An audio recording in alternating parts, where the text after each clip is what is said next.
On the Outer Banks, 400 state troopers are involved in evacuations tonight, and those orders came early on in Hatteras. No one else has been allowed onto the island since 5 a.m. 10 on your side's Andy Fox got in place before that mandate, and while some people are, for lack of a better term, hunkering down, Andy, I understand others aren't taking any chances, including the hotel where you checked in.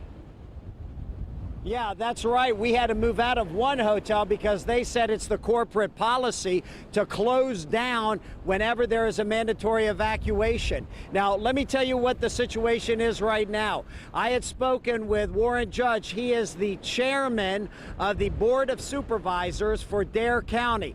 He had hoped that he would get lucky on this one. He now realizes that he is not going to be lucky, that this could be the worst scenario of all for the people right here on the Outer Banks, right here in Buxton, all the way up to Rodanthe and also to the Oregon Inlet Pier.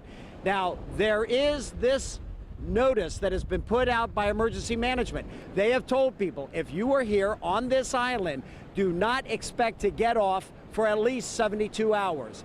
They're telling you that the road is going to get washed out up at Pea Island as it has in 2011 and 2012 for people to take this opportunity to leave the island.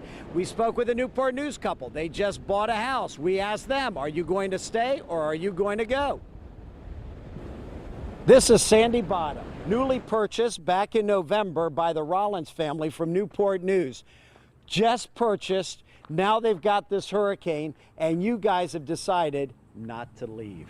How come? We decided not to leave for multiple reasons. One, to see how the house withstands the storm, which it has for time, and to be here to help the community out after the storm. And actually, the people that live next door, they've been here for like 12 years. They live here year-round, and they told us they've been here during Irene and Isabel. I mean, we expect to get some water, but luckily we're kind of a little bit high for down here. You guys concerned about the kids? They're fine, as long as they stay inside. Are you all going to stay inside? Yes. All right. So you're waiting the storm. Waiting the storm. A little bit more concerned now that, you know, Cat WAVY is 2. saying as a Cat 2 now. It's picked up, but we've made the decision and we're going to stick by it. And so they're sticking it out. As I reported earlier, the new track makes it a game changer here in Buxton. On the Outer Banks, Andy Fox, 10 on your side. NCDOT is keeping a close eye on Highway 12, where overwash is expected from the storm. Crews are also concerned about the Bonner Bridge. In December, erosion forced an emergency shutdown here.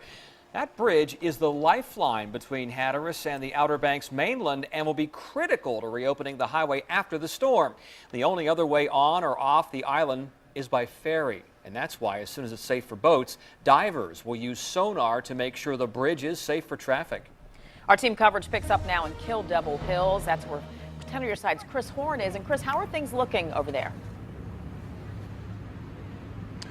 Pretty calm, actually, Nicole. It's not too bad right now. We're seeing another shift of people come to the beach. For a while, it was a little bit vacant. The skies were getting gray.